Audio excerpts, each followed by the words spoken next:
Fine. What's up, guys? Welcome to episode 6 of the Small Talk Podcast. I know it's been a while, but we are back. Yeah, hello. It's been like a week and a half, I think. Might even be a little bit longer than that, but like it's good to be back. It's been a kind of a busy last few weeks with, Easter. We're still in quarantine. Um, like we've got a lot of schoolwork still. Like it's definitely starting to pick up as we near the end of high school. Do you feel like high schools? I mean, it's almost over. We have as of I believe next Tuesday or Wednesday, it would have been 1 month till the end of high school. Like then we go on to our adult lives and start living by ourselves, taking care of ourselves. Like it's gonna be kind of an exciting time. I mean, has really anything changed since the last episode in your home? No, not really. I had a really busy week. I had like 3 tests and like 2 papers to write, so that was really annoying. The work's definitely picking up, but I think it's just weird to think like we have less than a month of high school left. I think like right now we would be like halfway through baseball season, and like it wouldn't like what I'm saying, like it would just feel different because I keep like looking at our like little schedule. Like we should be like 15 games into our season right now, and that's not the case. Obviously, we talked about the delay of the season. It's now delayed until April 30th, and it's not looking good for that Yeah, at all. but I, yeah, it's kind of yeah, it's been kind of a crazy year. Like Vince said, we'd be roughly 15 games, and that's if everything went according to schedule. Which, like playing 3 other seasons in the spring weather and spring baseball and spring sports in general is kind of weather is you're at its beck and call. If the weather is good, like you can play all day, and it's amazing weather.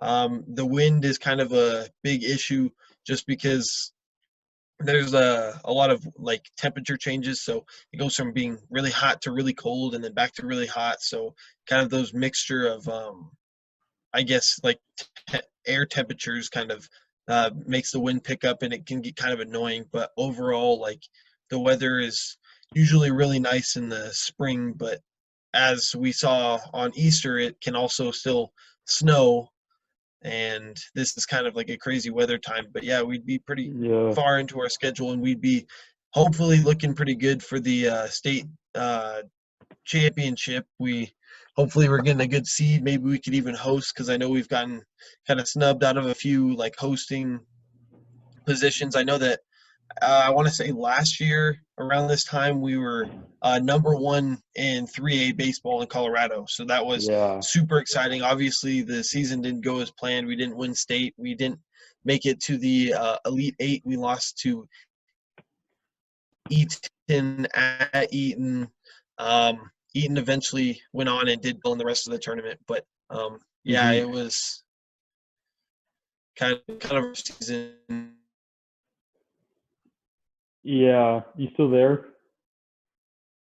But we were here now more time left, which is so. Yeah. All right. Yeah, connection dropped a little bit. We're good. Yeah. So it's just weird.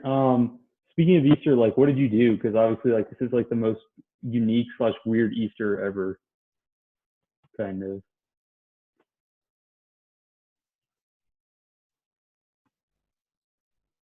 Okay, I think Kale's having a little connection issues. Yeah. What I did you do mean, for Easter? um, so we baked a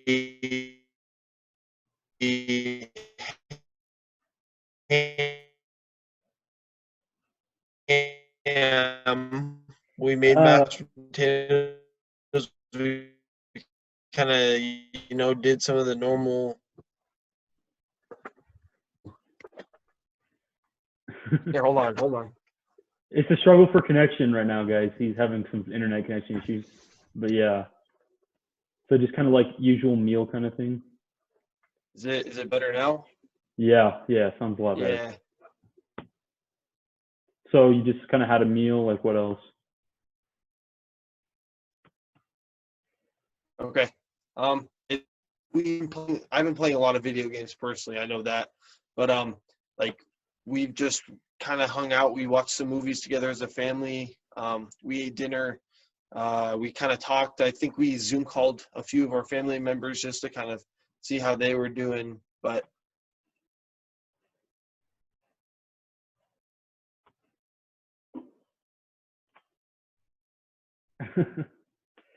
um, yeah, other have like a big party and stuff, but we obviously had that here.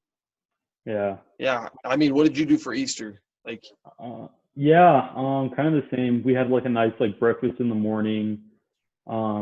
My grandma came over. She like gets us Easter baskets every year, so she dropped that off. But like we didn't like she didn't come into our house obviously because we don't want to get her sick. Um, and then kind of just hung out. We had a nice. What did we eat? It was good. Oh, we had like king crab. My parents like got like crab. Uh, for dinner, and it was really good. And then we just like watched a movie and just hung out. It was good. It was just a good family day. Uh, then we Skyped or Zoom called a few of our like distant relatives as well. People we would usually be with on Easter, but obviously this year that's not happening.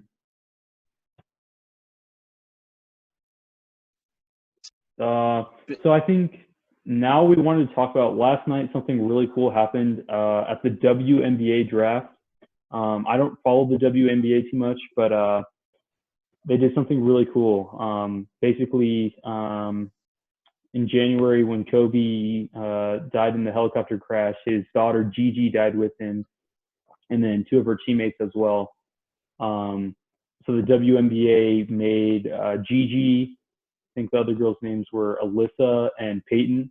They made them honorary draft picks in the WNBA draft, and I thought that was a really cool move because they were really talented, and it's just like a sad, whole all around sad situation. I mean, what are your thoughts on that? yeah, I think that that's kind of, I don't know. I think that that's really cool that they like were able to do that. I didn't actually like see this. I actually didn't know about it until a little bit ago. But like the thought I think was very cool. I think it was nice to honor them because I know that obviously Kobe was a legend, but I think everyone else kind of gets overshadowed because it was Kobe dying and Gigi dying, but everyone else is kind of like they also died, but no one's really paying attention to that because everybody's just mourning the loss of obviously a basketball legend. But I think that like everybody was just kind of overshadowed by Kobe's death. And I don't necessarily think that that's fair because all of the families, you know, lost a family member, lost a sister, brother, husband. You know, like I definitely think that it's was kind of a sad time for everyone involved, and not just Kobe Bryant's family. Like obviously, condolences to everyone that was involved, but yeah, I think it was cool that they honored not just Gigi, they honored her teammates as well. I Yeah, think that that was a very classy move. that was yes. I think they also created an award in honor of Kobe and Gigi, basically honoring players in the game who both on the court and off the court kind of build up the women's game of basketball. Obviously, the WNBA doesn't have that same profile of the NBA, but I think that had Gigi gotten to that point where she could get in the NBA or WNBA rather, I think she really would have grown that game, and we'll just never know. Which is, I mean, it's pretty sad, but thumbs up to the WNBA. That was a really classy move. Yeah. It was it was just good. Now I think we want to talk about. I mean, we've been talking about this for a while, but what we think what we want / think the Broncos will do in the NFL draft, which is coming up next Thursday. Starts next Thursday. I think it's this Thursday, this upcoming Thursday. So Yep. Yeah, I've seen like a lot of ads, obviously, because they want people to tune in for the draft. It's going to be kind of a different draft. I don't necessarily know the specifics, but I know that with the coronavirus, like it's there's not going to be as big of a gathering. There's not going to be like a bunch of fans. I don't think, at least. Like kind of. Yeah, it's all going to be remote. So they're all doing it from like their own homes or their own like facilities. So there's not going to be any like in-person contact. So it's going to definitely be kind of weird. Because like players, like, it's always like the fans are there, players walk up on the stage, and that's not going to be the case this year. But the Yeah. draft will go on. They're still planning to do the draft. Players will still be drafted, and yeah. So Broncos currently hold the 15th overall pick. What are you thinking they're going to do? There are for sure a lot of different.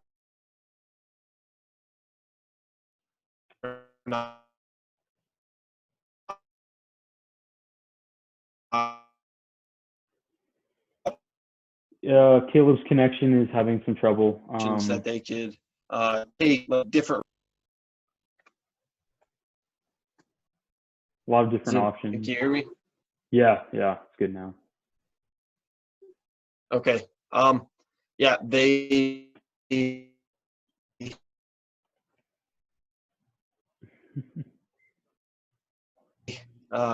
picks because they don't have to kind of think about, oh my gosh, I can literally pick anyone in the draft because I have, a top 5 draft pick or whatever.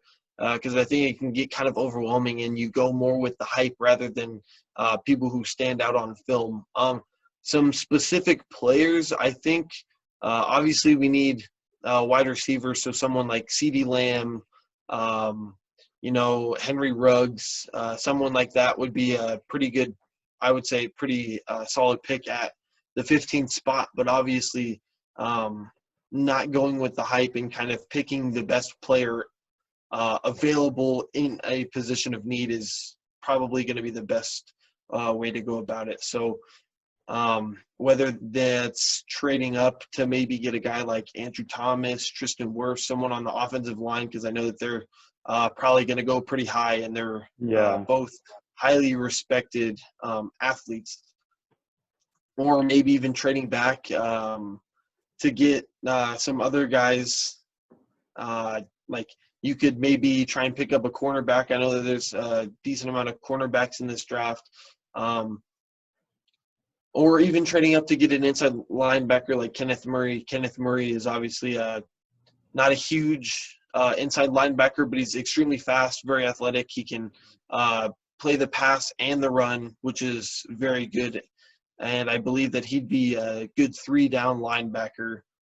So yeah, I think the Broncos have so many different options, right? I mean, and they have a variety of needs. I think if they get to that 15 pick, if they stay at 15, because I would be more than happy if they just stay at 15 and they get there and someone like maybe Jerry Jeudy makes it all the way to 15, or Henry Ruggs even. I mean, if I would say the big 3 in terms of receivers, CeeDee Lamb, Henry Ruggs, and then Jerry Jeudy. If either of those 3 guys, or if any of those 3 guys are there at 15 and we're still at 15, I think we pick them.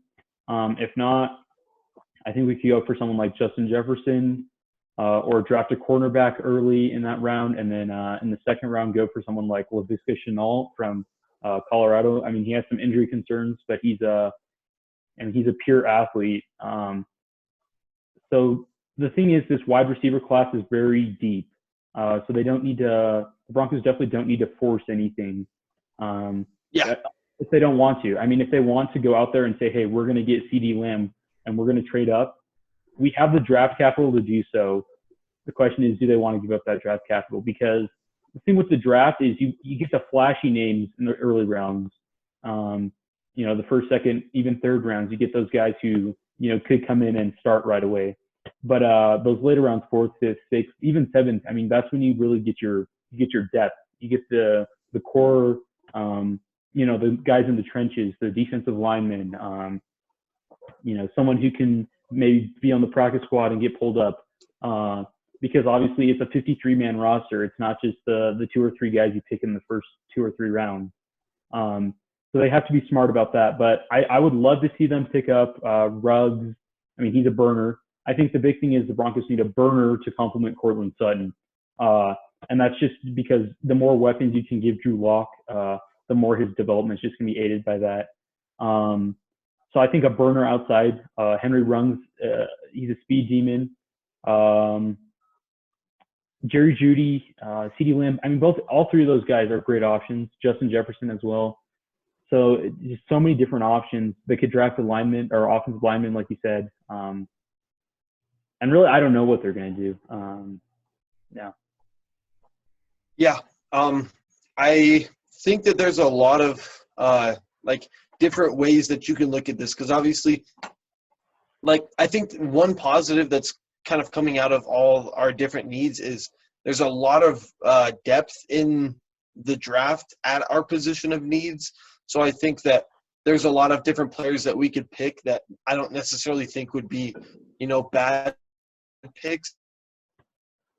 I think the big players that are like impact players in the first few rounds and then just create depth in later rounds. So I think that picking up a guy like Henry Ruggs, who would most likely be a starter come day one, would be a really good pick. Same with like Andrew Thomas, Tristan Wirfs, Kenneth Murray, Jerry Jeudy, CeeDee Lamb, Justin Jefferson, like all these guys who are like big flashy names, like you mentioned, who could come in, start day one, and be impact players throughout their first season, I think is a good thing. Obviously, Drew Lock is still developing, so if you can kind of get a core of young guys who are very talented and kind of have that bond, I think that we could start to create like a championship team.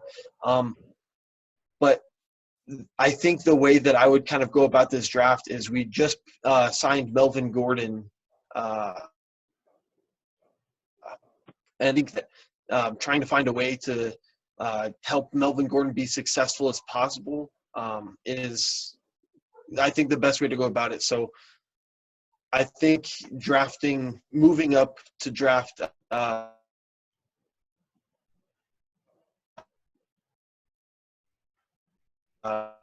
either Andrew Thomas or he really draft. He has to give up some round drafts, maybe even some core guys on our team.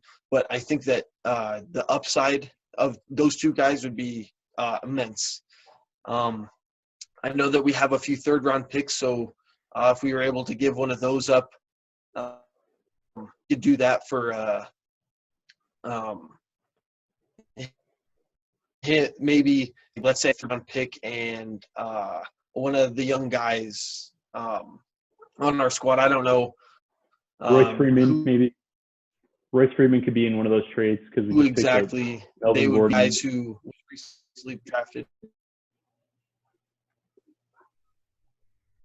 Yep. Yeah. Like I said, like literally, I think any way the Broncos go, they're going to be good. And I think the future is pretty bright. I think I was saying this like earlier, but the more weapons and the more they can build around Drew Lock, the better. So if that means getting a wide receiver to complement Cortland Sutton and take some pressure off of him and free him up a little bit, that would be great. If that means getting an offensive lineman to continue giving him that protection and block him, great. Also giving that ability to the running backs to, be power backs and be able to get those yardage. Yeah, I mean, it's like I said, like I think, we have Cortland Sutton, he's a young guy. We have Noah Fant, he's a young guy. We got Philip Lindsay. I mean, he's still a young guy. He's had 2 really good seasons, but he's still young. Of course, Drew Lock, he's still young. People like Deshaun Hamilton, Tim Patrick. I mean, these guys are currently on our squad, and they're young. And I think that's the important thing. If these guys can all grow together, they can grow into something special. Yeah, I think, and I also don't want people to kind of get caught up in, we have to like solve all of our needs in the draft. Like, as it gets into the later rounds, like we're not necessarily looking to draft like positions of need really after like the 4th, 5th round. Like when we get into those later rounds, we're just kind of trying to pick the best player available, because those players are probably not going to be impact players come day one, but they can become developmental players. And let's say we draft a guy in the 4th round, and we can kind of develop him into like a role player and stuff like that. Maybe a really strong special teams player. And also, there's still a lot of free agents out there. And I know that me and you talked off the air about like different free agent signings that we could do. But let's say that we, Henry Ruggs, CeeDee Lamb, and Jerry Jeudy all get taken before we get to that 15th pick, and we pick up let's say Kenneth Murray's still there. We pick up Kenneth Murray. Okay, we got an inside linebacker. That solves one of our issues, but now we don't have a wide receiver. Well, Robbie Anderson is still on the market, so if we were able to sign him to a 1 or 2 year deal just to kind of like a trial run, I think that would be really beneficial. And then obviously Jason Peters, he's pretty old. He's 38, but I think that if we were able to get him to kind of hold down the line for another year or two, I think he'd be a good addition from just a veteran standpoint to maybe help a guy that we draft in the later rounds, or maybe help some of our free agent signings, and honestly just be kind of a guy to have a lot of knowledge, because obviously he's a very knowledgeable player. He's played in the league for many, many years, but I think that having veterans on your team who are able to kind of help teach the rookies how to be like professionals is kind of a very good thing. But yeah, I just think that we shouldn't necessarily rely on the draft to kind of solve all of our needs. And also some of the needs we can kind of let go. Like cornerback is still a position of need. Defensive lineman is still a position of need. But I think that some of those needs are not necessarily some needs are higher than others. Like I definitely think first and foremost, offensive lineman needs to be taken care of. We obviously lost a guard and a center in Connor McGovern and Ron Leary. We haven't given Garrett Bowles his 5th-year option. So kind of the long-term dynamic of our offensive line is very up in the air. Obviously, we signed Juwan James to a huge contract, a $30+ million contract, and he played, I think, a total of 2 or 3 games last season. Yeah, if I'm not mistaken. So, yeah, I just think that if we were able to get some young talent from the draft of that, sign some players in free agency, even Kelvin Beachum, I believe. He's not making a ton of money. I think his salary last year was somewhere in the 8 to 10 million range. So I think if we were able to sign a guy like that, he's not super old, and he is a solid player. So I think that just trying to create continuity and chemistry on the offensive line is going to be the most beneficial thing. I don't really know what we're going to do about the centers, but I just think that we just need to kind of explore all the options, because obviously we have a lot of cap space and we have a lot of money to spend on free agents. So we should try and take advantage of that. Yeah, I think a lot of people are getting caught up in the fact that the Broncos haven't been a winning team, since that Super Bowl run back in 2015. But I think what we need to remember is, was it 2015? Yeah, 2015. Yeah. No, 2016. They won the Super Bowl in 2016. It was the 2015 season. It was the 2015-2016 season. Yeah. I think what people need to remember is it was that quarterback turnover. We lost a lot of guys on the defense after that season, and it's not like the Broncos have been terrible in the last few years. Last season, I was there were at the end of the season, there was 2 results that didn't go our way. We lost to the Chiefs. If we had beaten the Chiefs and the Titans had lost in the last week, we would have gone to the playoffs. So literally, we were 2 game results away from going to the playoffs. And with that 7th spot opening up in the playoffs, I wouldn't be surprised if the Broncos return this year. I don't know that they'll make a run because they're still young. But I do think that, drafting that talent around Drew Lock, building the team together, I think that's a big thing. Teams who build up together tend to stick together and play well together. And the defense is going to be good again. We kind of have the no-fly zone part 2, AJ Boye, Bryce Callahan, Kareem Jackson, Justin Simmons. I mean, that is kind of no-fly zone part two. And I don't see any reason why that defense isn't going to be a top 5 defense again. And I think the future is definitely looking bright. And this draft, I think the Broncos kind of have a history of blowing draft picks, somewhat. Mm-hmm. With with Garrett Bowles. Paxton Lynch. Who else? I mean, we've blown a few. I know that Cody Latimer, we drafted him pretty high in the draft a couple years ago, and he was supposed to pan out to be a pretty good wide receiver, but he really didn't become anything more than a role player, special teams guy. And I think that we've focused too much on athletes. Like, I think we're getting too kind of flashy with the numbers, and we're trying to focus on, this guy ran a 4.28 and this guy only ran a 4.4. So we're trying to draft athletes and make them into football players rather than drafting football players. I think that they've kind of changed their approach. I know that last year and the year before they've done a pretty good job. Some of our draft picks haven't panned out. I know that Bradley Chubb is becoming a really, really good player. Yes. Dalton Reisner was our second-round pick last year. Panned out to be, I think, our best offensive lineman in terms of skill and availability. I would still say that Juwan James is the most talented offensive lineman, but his injury history has not allowed him to be on the field more than a couple games last season. So, I definitely think that we're starting to figure it out, and they're starting to kind of take notice of some of the things that the critics have said, and I think that they're doing a good job of the way that they've been going about it the last few drafts. I still think that,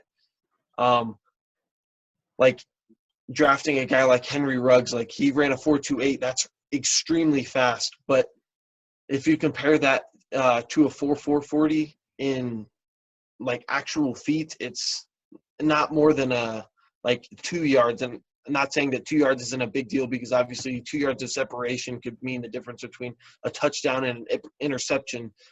But I don't think that we need to get so focused on the flashy numbers that we forget that this is a football game and not a track meet. You know what I mean?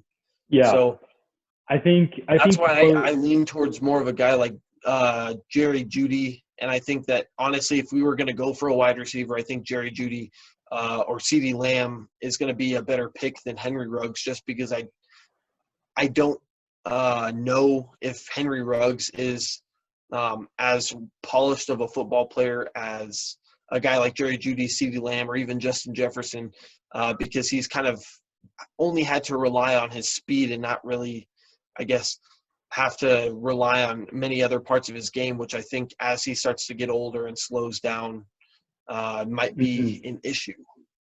Yeah, I think the thing with the AFC West is it's full of athletes, right? Someone Patrick Mahomes is a pure athlete. That guy is insane. Tyreek Hill, that dude could probably, if he worked on his form a little, could make the Olympic track team for the U.S. The tight ends in our division, they're, we got Travis Kelce, Hunter Henry, Jason Witten came out to the Las Vegas. They're in Vegas now, Las Vegas Raiders.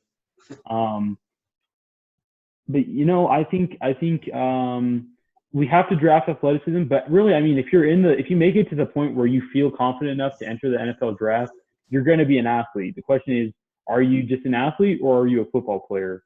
And I definitely agree with that. Jerry Jeudy and CeeDee Lamb are more complete football players.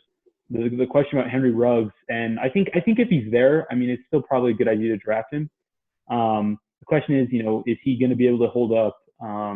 Is his body going to be able to hold up? Is his, if he's been relying on speed this whole time, is he going to be able to keep up? That kind of thing. I think, and I think to go back to Dalton Reisner, I think that was one of the best picks I've seen the Broncos make in a long time, and only because, right, he was a really good lineman in college, but what he also brought is that factor that he's a Colorado kid, right? He's wanted to play for the Broncos his entire life. Right. And now that he's here, he just shows up. He just shows up. And I think about that game against the Packers when he literally basically wrangled Philip Lindsay into the end zone. He's talking Mhm. about the last game of the season, how he hates the Raiders. I mean, that's the kind of player I want on our team. Someone who Yeah.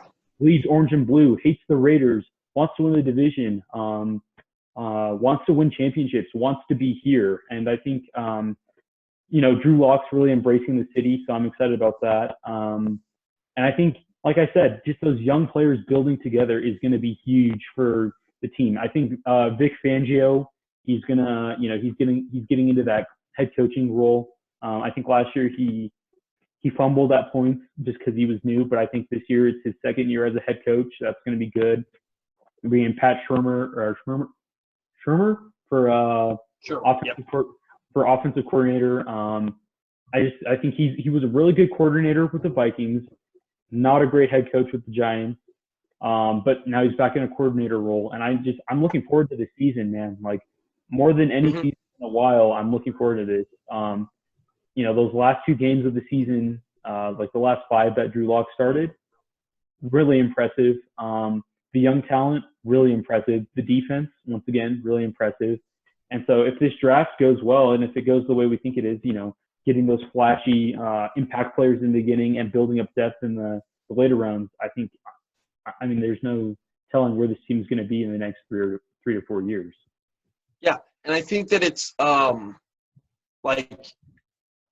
think that obviously the hiring of Pat Shurmur is going to be, I think, a really positive decision in the long run for the Broncos, because I know that there's been a lot of coaching turnover in the last few years. Obviously, like hiring Vic Fangio, firing Vance Joseph, having a lot of coordinator turnover.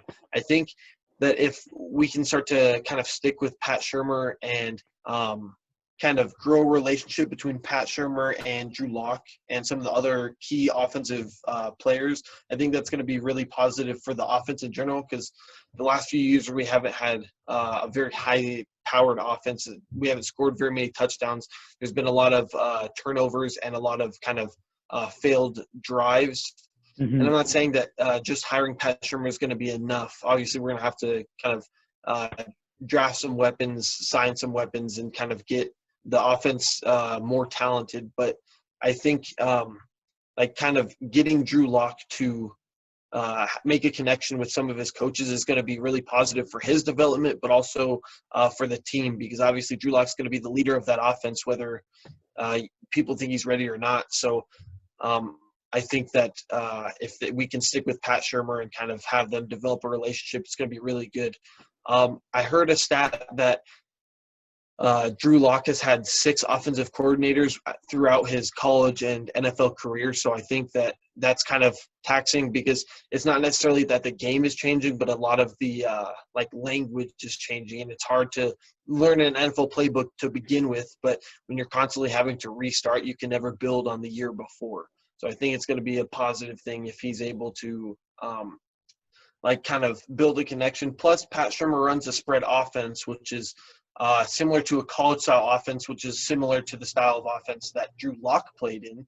Now, I'm not a football expert. I don't know, all the lingo, and I don't know all the different formations and different types of offenses and defenses that there are. But I know that the spread offense is a really popular style in college, and it's similar to the offense that Drew Lock ran at Mizzou.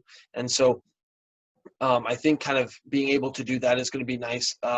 One thing, though, everybody's kind of getting caught up in the 3 wide spread offense, and they're like, oh, man, that means that we need to keep drafting a wide receiver, because there's going to be more receivers on the field, and it's going to give Drew Lock more options to throw to. But what I don't think people necessarily understand is as we start to take guys away from the middle of the field and kind of spread them out wide, it kind of opens up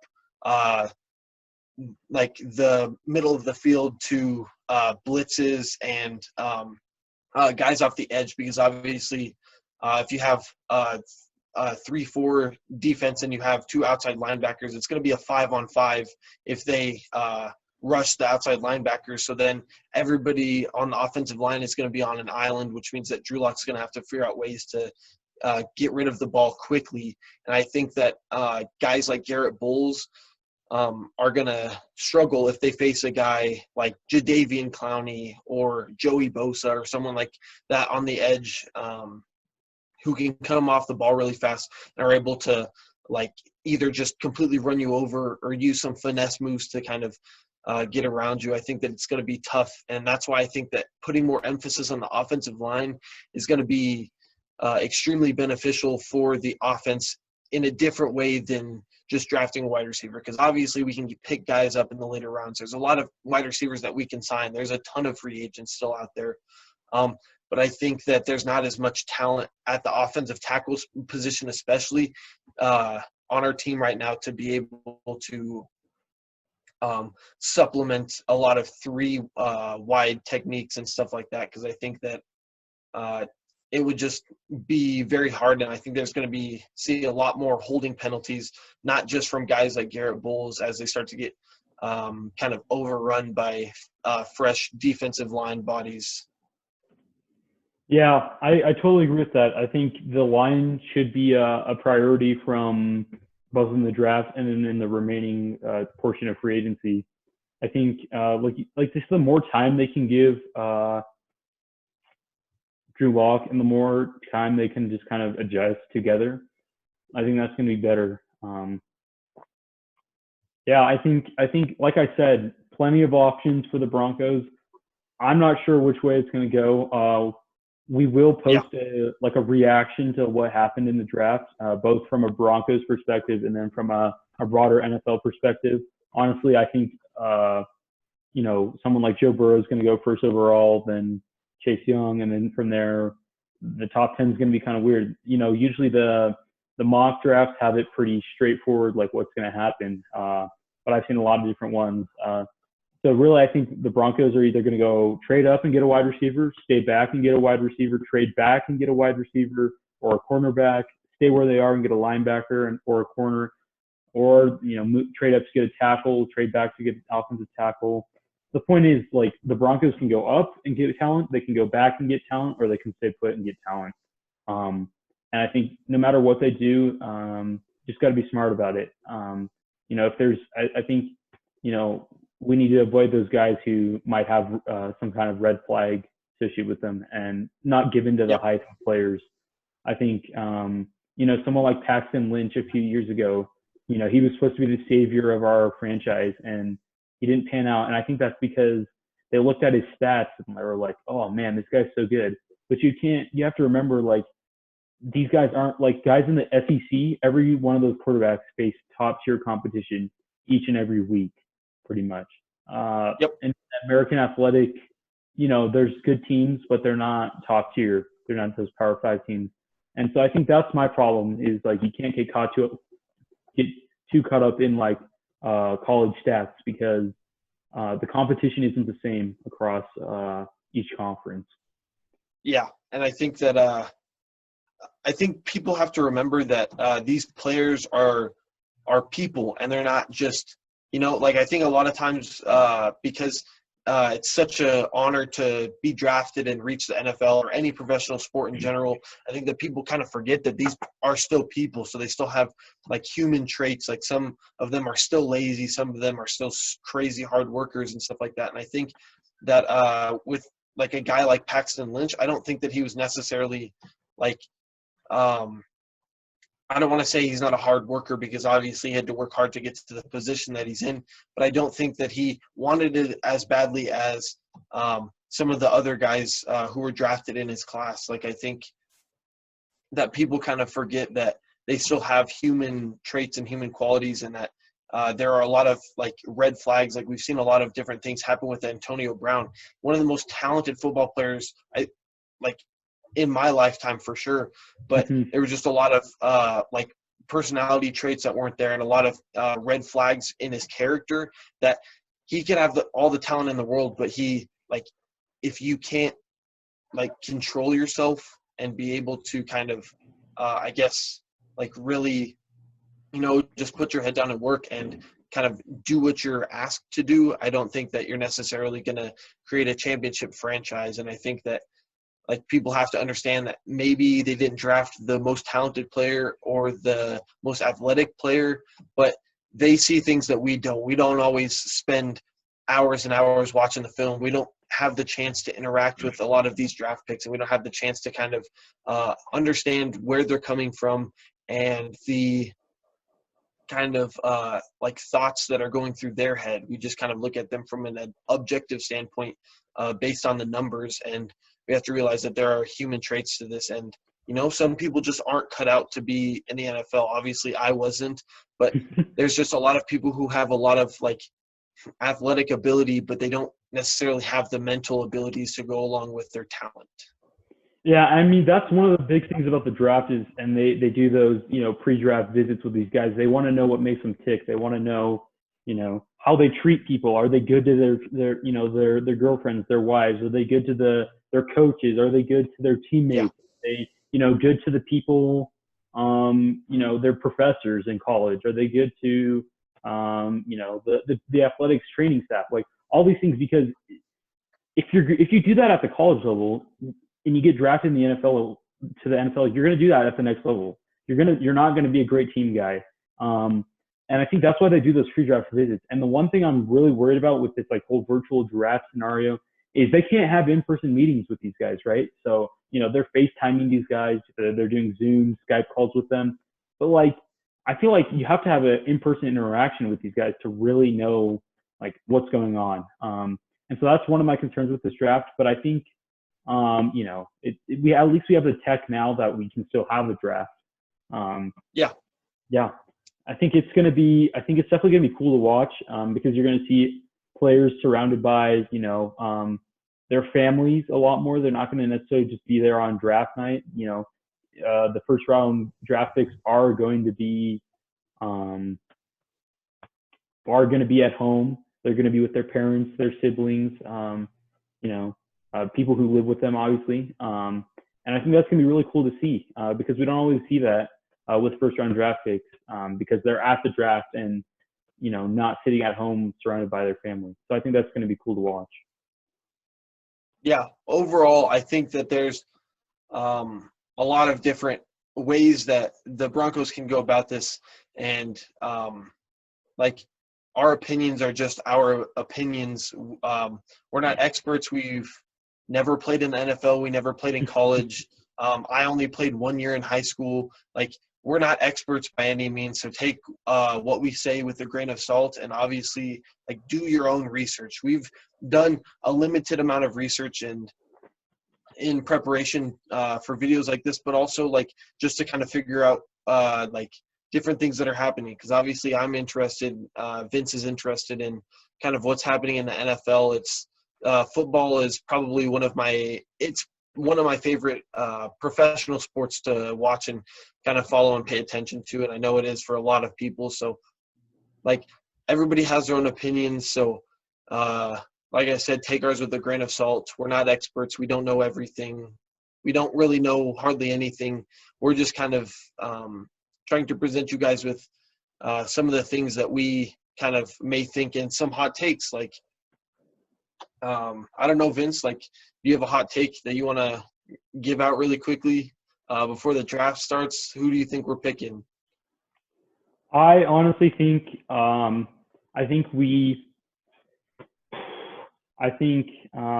I said, it's so hard to predict. I think we stay where we're at. And I think what happens is we end up with one of those top 3 wide receiver guys. I think we're going to end up with, I don't think we're getting CeeDee Lamb, but I think we'll end up with Jerry Jeudy or Henry Ruggs. And only because I think the Raiders and the Jets are blowing smoke just to kind of bait the Broncos into trading up. I saw a report about that. And so I think we stay put. And I think we draft either Henry Ruggs the third or we draft Jerry Jeudy. Yeah, that's a good hot take. I've seen that a couple mock drafts where they have us taking Henry Ruggs at the 15th spot. If I had to give it a hot take, I think we're gonna trade up into the top 10 to get Andrew Thomas. Is he a lineman? That's what I hope for, and that's my hot take. He's a lineman, right? Offensive lineman.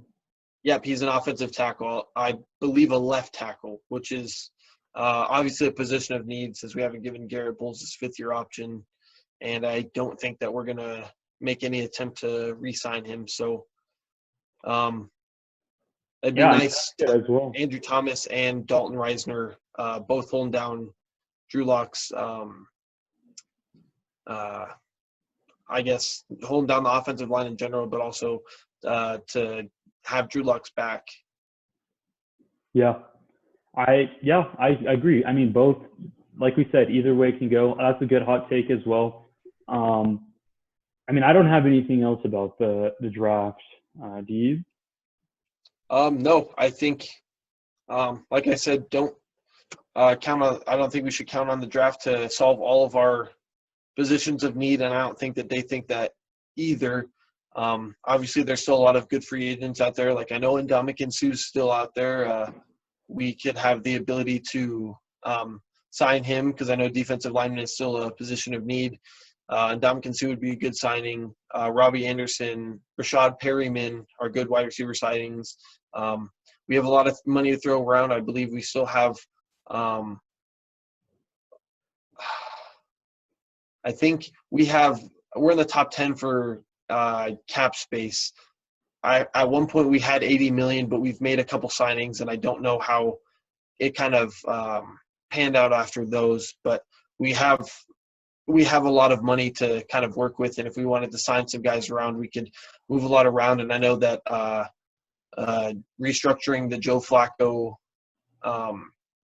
deal really freed up a lot of space. So yeah, I think that we'll have the ability to do some really good things. And like you said, opening up the seventh playoff spot is going to be really beneficial for us because I think it's also going to build confidence as a team. If we make it to the playoffs and let's say we win a round, I think that's going to be really beneficial for Drew Lock's confidence and also for kind of the team's confidence overall. And I think people are getting down on the Broncos because we've had such a storied history and we've been such a good team for such a long time that it's kind of just, I think, surprising to see a team fall off as quickly as we did. But I believe we're back and we're hopefully going to be better than we were last year. So, it was a good conversation. I agree. Yeah, good conversation. Just a few quick channel updates. We've been talking. We're going to start posting some shorter clips of would you rathers and that kind of thing, just so we can have some shorter conversations. And you guys would rather, I mean, I'm sure you guys don't always listen to the whole thing. So those short little clips that you guys can watch. And then we also have this idea basically where we bring one of our friends on and we basically just have beef with them. We argue about a pertinent topic. So last night we were arguing with one of our friends about who's going to be better, the Chargers or the Broncos. So we'd bring him on and we'd debate, and it'd be a very structured debate. We would have facts and that kind of thing. And so that'll be coming soon. And then do you have anything else? I thought. No, we're going to start uploading a lot more clips because I know that it's sometimes hard to get all the way through these videos, and I know that there are very few of you listening who are still here. But I think that getting some more clips, getting some more shorter videos, some different conversations. We might start making funny moments, different playlists for you guys. We'll start to link those and post those here soon.